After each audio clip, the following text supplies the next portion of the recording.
جیسے سر وہ آپ بات کر رہے تھے ایک دن وہ گھر کے سربراہ والی نا، تو وہ اگر آپ اچھا ہمارے میں آپ کو ناظرین نا، ہاں وہ ایک مثال تھی، پنجابی کی پرانی مثال ہے، آپ کو دوبارہ دیتا ہوں۔ ایک دفعہ کا ذکر ہوتا ہے کہ ایک گاؤں ہوتا ہے، گاؤں کے اندر گھر ہوتا ہے، گھر کے اندر بہت سارے بہن بھائی ہوتے ہیں، اور ان کا بڑا اچھا رہن سہن ہوتا ہے، ان کا نظام بہت اچھا چل رہا ہوتا ہے، ان کے پاس پیسے بہت زیادہ، پیسے مین کہ جس طرح گاؤں میں ہوتا ہے کہ ان کے گھر میں ہر سہولت موجود ہوتی ہے۔ اچھا ان کا ایک بڑا بھائی ہوتا ہے، وہ بڑا بھائی سب کو بڑا ہی ڈانٹتا ہے اور بڑا کام کرواتا ہے، صبح صبح اٹھاتا ہے، رات کو اٹھاتا ہے، فصلوں کو پانی لگا کے آؤ، یہ کرو وہ کرو، گھر کی دیکھ بھال کرو، بہت سے کام کرواتا ہے۔ جیسے بڑا لگا ہوا ہوتا ہے، چل بھائی تو ادھر دے تو ادھر۔ ہاں ہاں ڈائریکشن دیتا رہتا ہے۔ اچھا چھوٹے ایک دن میں اکٹھے ہوتے ہیں، وہ اپنے، اچھا ان کے بچے بھی بڑی اچھی جگہوں پہ پڑھ رہے ہوتے ہیں، گھر میں وہ دودھ کے اندر شہد ڈال کے بھی پی رہے ہوتے ہیں، مطلب ان کا نظام صحیح چل رہا ہوتا ہے۔ تو اب ایک دن وہ سارے بہن بھائی اکٹھے ہوتے ہیں، ماں کو کہتے ہیں کہ ماں جی اب مسئلہ یہ ہے کہ ہم سارے کام کرتے رہتے ہیں، اور یہ بیٹھ کے تو ادھر مزے سے بیٹھا ہے، اس کے بچے ہمارے بچوں سے اچھے کپڑے پہنتے ہیں، مطلب چیزیں نوٹ کرنا شروع کر دیتے ہیں نا، اس کے بچے چودھری بنے پھر رہے ہوتے ہیں اور ہمارے بچے ساتھ ساتھ پیچھے ہوتے ہیں، اس کا یہ اس کا وہ سارا کچھ کرتے رہتا ہے۔ تو اس کی ماں بھی بڑی عقل مند ہوتی ہے، وہ کہتی ہے بیٹا نظام صحیح چل رہا ہے، آپ لوگوں کو باقی گاؤں کا دیکھیں، ان کے اندر بڑے مسئلے مسائل ہیں، ہمارا گھر صحیح چل رہا ہے، سب سے اچھا گھر ہے، سب سے بڑا گھر ہے، گھر کی مرمت ہوتی ہے، کلر ہوتا ہے، یہ سارا وہ تو ہم کرتے ہیں، وہ تو ہم سے کرواتا ہے، کرواتے خود ہیں۔ تو کام نہیں کرتا۔ ماں کہتی اچھا ٹھیک ہے آپ لوگ کیا چاہتے ہو؟ انہوں نے کہا ہم یہ چاہتے ہیں کہ ہم انڈیپینڈنٹلی بہت اچھا پرفارم کریں گے، اس کو کہو کہ ہم نا آدھی رات کو اٹھا کے یہ جاؤ، ہم اپنی باریاں ڈیوائڈ کر لیں گے، کچھ نہ کچھ کر لیں گے۔ ماں کہتی ٹھیک ہے، اس کا میرے پاس ایک سولوشن ہے،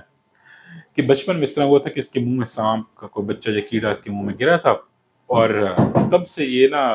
پریشان اور پاگل ہو گیا تھا کہ میرے جسم میں، اور سانپ نے نقصان بھی پہنچایا تھا معدے میں کہیں۔ پھر کچھ عرصہ ایسا ہو کہ حکیم نے دوائی دی تو سانپ کو وہ زہر جب کچھ تھا تو سانپ باہر نکل آیا، جب باہر نکلا تو پھر ریئیکٹو ہو گیا، تو میں کر دیتی ہوں، کوئی مسئلہ نہیں ہے۔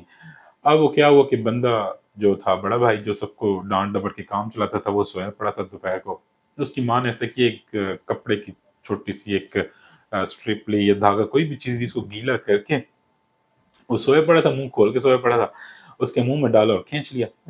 اب اس نے، اس کی آنکھ کھل گئی، اس نے کیا، اس نے کہا بیٹا میں تو دیکھ رہی تھی تمہارے منہ کے اندر ایک کیڑا چلا گیا، ایک سانپ چلا گیا۔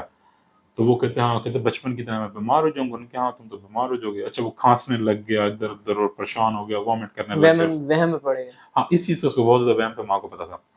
بہت زیادہ جب پریشان ہو گیا تو اس نے نا کام پہ توجہ دینا چھوڑ دی۔ تو ماں نے بھی کہا کہ تم تو خود بیمار ہو، تمہارے اپنے یہ مسئلے مسائل ہیں، اور اب بہن چھوٹے بھائیوں کو جوان ہو گئے ہیں، ان کو بہنوں کو ان کو کام کرنے کا موقع دو۔ تو اس نے کہا ٹھیک ہے۔ وہ تو ہر وقت چارپائی پہ لیٹا رہتا تھا اور کھانستا رہتا تھا، اور بلکہ وہ کھانا کھانے کے بعد بھی اپنے منہ میں انگلیاں ڈالتا رہتا تھا کہ سانپ کو کس طریقے سے پکڑ لوں، کبھی زہر پیتا، کبھی کیا کرتا، یہ مسئلہ اس کے ساتھ شروع ہو گیا۔ تو اس کے چھوٹے بھائیوں نے پھر یہ ہوا کہ وہ پھر کچھ عرصہ تو بڑا اچھا ہوا کیونکہ سیونگ بہت ساری تھی اور نظام بہت اچھا چل رہا تھا، انہوں نے بھی اس کے بچوں کی طرح اچھے کپڑے پہننا شروع کر دیے، اور اچھے فار ایگزامپل جیسا گاؤں میں ہوتا ہے موٹر سائیکل لے دیا بچوں کو، یہ کر دیا وہ کر دیا، سیونگ ختم ہوتی گئی۔ اب ایسا ہوا کہ ان کے نظام خراب ہونا شروع ہو گیا، اب فصلوں کو پانی لگانا ہے تو وہ ایک بھائی کہے کہ میں تو بیمار ہوں، جس کی باری ہے وہ بیمار ہے، دوسرا کہے کہ بھائی پہلے تو اگر ایک بیمار ہوتا تھا تو بھائی دوسرا کہتا تھا کہ بھائی تم کر کے آؤ، دوسرا کہتا کہ نہیں جب میری باری تھی تو میری بھی طبیعت خراب تھی۔ اب کوئی عورتیں گھر میں سالن، پہلے تو ایک ہی ہانڈی پکتی تھی اور سارے گھر والے کھاتے تھے، گھر کے رولے ڈالنا ہے۔ رولے، ہاں سب کا اپنی اپنی ہانڈیاں پکنا شروع ہو گئی، مجھے یہ چیز پسند نہیں ہے، مجھے یہ کرتے کرتے ان کا نظام خراب ہو گیا، وہ قرضے کے نیچے آنے لگ گئے۔ اور تو اچھا یہ سارا ہوا، دیکھتے ہی دیکھتے ان کے گھر کا، دیکھتے ہی دیکھتے ان کے گھر کا نظام سارا خراب ہونا شروع ہو گیا، جہاں پہ ان کے پاس سیونگ تھی وہ قرض دار ہو گئے، اور ایون کہ لوگ ان کے دروازے پہ آنے لگ گئے، ان کی بیٹیاں یا بہنیں یا بیویاں جو کہ اس گاؤں کی چودھری بنی ہوئی تھیں، وہ لوگوں کے گھروں میں جا کے کام کرنا شروع ہو گئیں، ان کی انسلٹ ہونا شروع ہو گئی، اور ان کے پاس پیسے نہیں تھے کہ نئی فصل میں وہ ڈالتے بیج وغیرہ، کچھ زمین رہ گئی، کچھ ہو گئی، کچھ اس کے بھائی کے اپنے تعلقات تھے اس وجہ سے اس نے کام سنبھالا ہوا تھا، کچھ زمینیں ٹھیکے پہ لی ہوئی تھیں، وہ نظام سارا خراب سارا ہوتا گیا، درم برم ہو گیا۔ درم برہم ہو گیا۔ تو ایسا وقت آیا کہ جب ان کے گھر میں کھانے پہ بھی نہیں ہے، اب یہ ہے کہ ان کی عورتیں جاتی تھیں لوگوں کے گھروں میں کام کرتی تھیں، اور گھر پہ ہر وقت قرض دار جنہوں نے قرضہ دیا ہوتا تھا وہ گھر کے اوپر ہر وقت وہ آ کے گالیاں دیتے تھے، اور بچوں نے اسکول میں پڑھنا چھوڑ دیا، ان کی ہر چیز سب ختم ہو گیا، سب ختم ہو گیا۔ تو وہ جو بہت ہی رج کے ذلیل ہوئے نا، پھر اپنی ماں کے پاس کٹھے ہو کے آئے، انہوں نے کہا کہ ماں جی بھائی کو کس طریقے سے ٹھیک کر دیں۔ میں نے کہا کیوں، کیا ہوا؟ آپ لوگوں نے خود کہا تھا میں انڈیپینڈنٹ بڑا اچھا پرفارم کریں گے۔ تو ماں نے، بھائیوں نے کہا اور بہنوں نے کہ ہمیں یہ گھر میں ڈانٹتا تھا، گالیاں دیتا تھا، وہ ہمیں وارا کھاتا ہے۔ اب پوری دنیا ہماری بےزتی بےزتی کرتی ہے، کرتی ہے۔ ہمیں پوری دنیا ڈانٹتی ہے، گالی گلوچ کرتی ہے، وہ ہمیں وارا نہیں کھاتا۔ تو اس کی ماں نے کہا اچھا چلیں ٹھیک ہے، اس کی وہ سویا پڑا تھا اور کھانس کھا کے بڑا کمزور دبلا پتلا خراب ہو گیا، تو اس کی ماں نے پھر کپڑا نکال لیا اس کے منہ سے اور پھینک دیا۔ اس کی ماں نے کہا اوہو سانپ نکلا ہے تمہارے منہ سے، جس طرح بچپن میں گیا تھا نکلا، ابھی وہی ہو گیا۔ وہ بڑا خوش ہو گیا، اس نے دیکھا ہاں میں تو بڑا اچھا فیل کر رہا ہوں۔ وہ تھوڑا سا اس کی صحت تھوڑی وہ بہتر ہونا شروع ہو گئی۔ پھر وہ مارکیٹ میں جہاں پہ غلہ وغیرہ ملتا ہے، بیج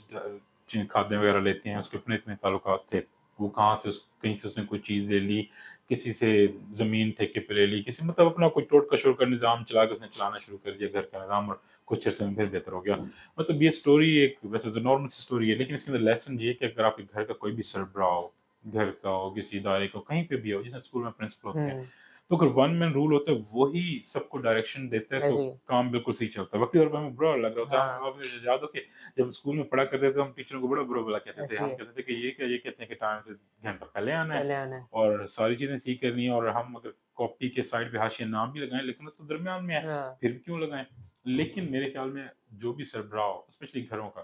جو والد ہوں، جو بھی آپ کے دادا جی ہوں، جو بھی سربراہ ہوں، انہوں نے دنیا دیکھی ہوتی ہے، ان کو نظام چلانا اور چلتے نظام کو خراب ہوتا وہ دیکھا ہوتا ہے بہت ساری دفعہ، تو میرے خیال میں ان کو ہمیں ہاں جیسے وہ پنجابی کا محاورہ ہے نا، راہ پہ آ جانے ہیں، واہ پہ آ جانے ہیں، آ، تو جس پہ سر پہ پڑتی ہے تو اس کو کبھی پتہ